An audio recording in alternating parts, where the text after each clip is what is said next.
I came for movies. I found air fresheners and cookbooks. What the hell is going on at Walmart for me to not be able to get physical media in their physical media section? The physical media section has been replaced by Funko Pops and not even video games. But seriously though, folks, if you guys think that just because your local Walmart or my local Walmart isn't stocking as much physical media as they used to, that the hobby itself is dying, well, just because they're checking out doesn't mean that you and I have to check out. We are in a golden age of physical media, and I mean a golden age, not like a golden age like this statue of the 4K of Scarface, but a golden age of releases, a golden age of boutique labels. We are in the best way possible for physical media out there, and yes, I know it's very, very scary that Target and Best Buy and Walmart even have stopped collecting or carrying physical media, but I'm here to tell you that it's okay. And that's from somebody who has a lot of anxiety about this kind of stuff. I'm here to tell you that it's okay. So yeah, I went to my local Walmart because I was originally going to title this video, "Don't Buy Physical Media at Big Box Stores Until You See This." And I was going to frame Walmart as the sort of oasis in the big box store market.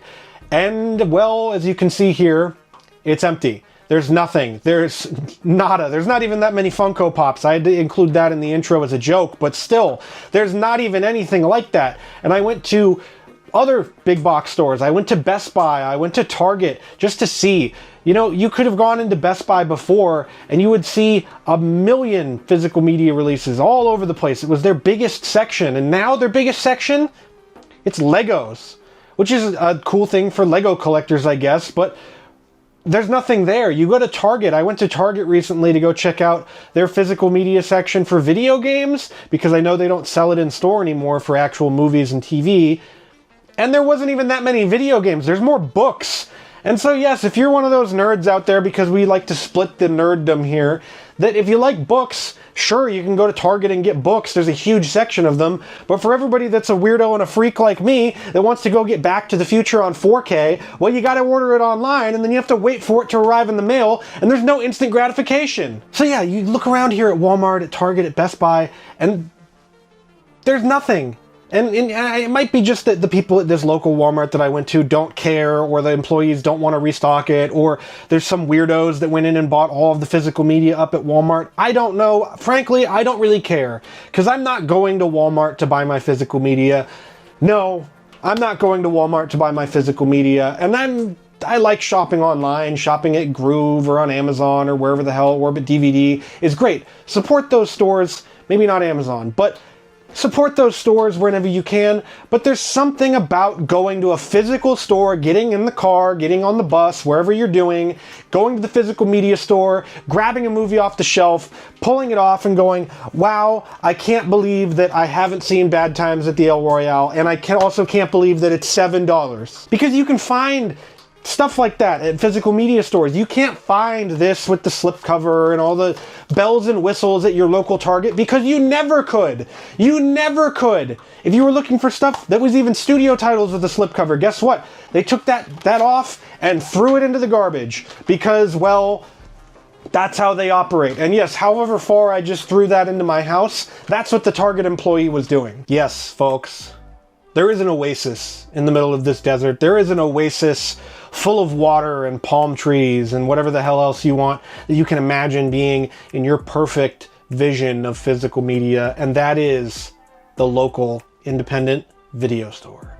And yes, we here in Los Angeles, I have an embarrassment of riches. So I don't know about your area, but there's some places in like Michigan and the Pacific Northwest. You'll see some of that footage here that I took last time I went to Portland on my physical media tour of that city. But there's plenty of places, you just have to look for them. You know, if you're lucky enough to live near the brick and mortar store for Orbit DVD or a brick and mortar store for Vinegar Syndrome, you got to go support them because one, well, they need your money because they're making stuff that we like. And two, it's important to focus on independent stores, and they really are the last bastions of the hobby. Now, that phrase there makes it seem like we are in the last doldrums of the death of physical media, and we really aren't. We're not. We're in just a different time period. Imagine being people that were talking about how vinyl records were dead after cassette tapes and CDs came out and destroyed them. Vinyl records are selling more than ever now. It's just that the audience has changed for vinyl records. The audience has changed for physical media. There are plenty of people out there that will cry and whine and say everything they can about how physical media is dying. They're making their collection smaller. Then they'll make 12 videos about that in a row. And they're wrong. They're just wrong. The places that are selling physical media are doing well. That's why they're staying open. And the places online that are selling physical media are doing well.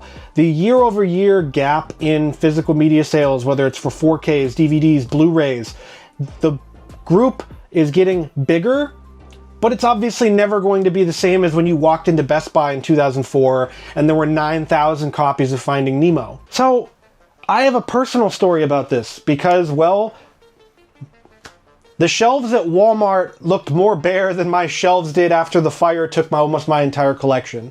And that trip to Portland, I mentioned it, it was a big one for me because I got some titles that I had in my collection previously that I replaced. I even got some new titles on that trip. But one such title that means a lot to me is the Amityville Curse Collection. And I got this in Portland and I paid $100. You can see it right there. I paid $100 for 4 movies.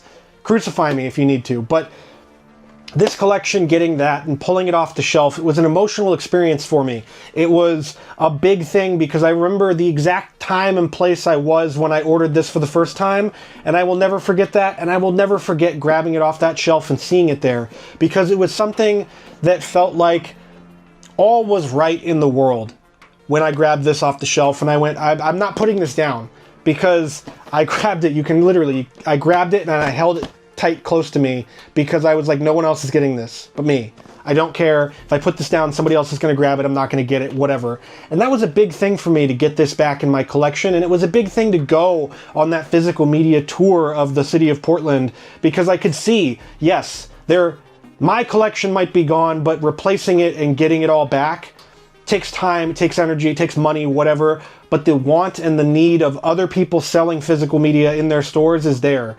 And that is the most important thing about this. So, you can't find a cursed collection at Walmart. You can find a cursed collection if you're buying all of your stuff from Walmart because all you're doing is getting studio titles and maybe steelbooks that are overpriced. But my local Walmart was I'm never going back there again to buy physical media. I just won't. It's sad. It's like one of those things where you just kind of have to block it out. And if your local Walmart is awesome, keep going there and getting your physical media. I'm not going to tell you to stop, but mine, it sucked. I'm not going to go back there.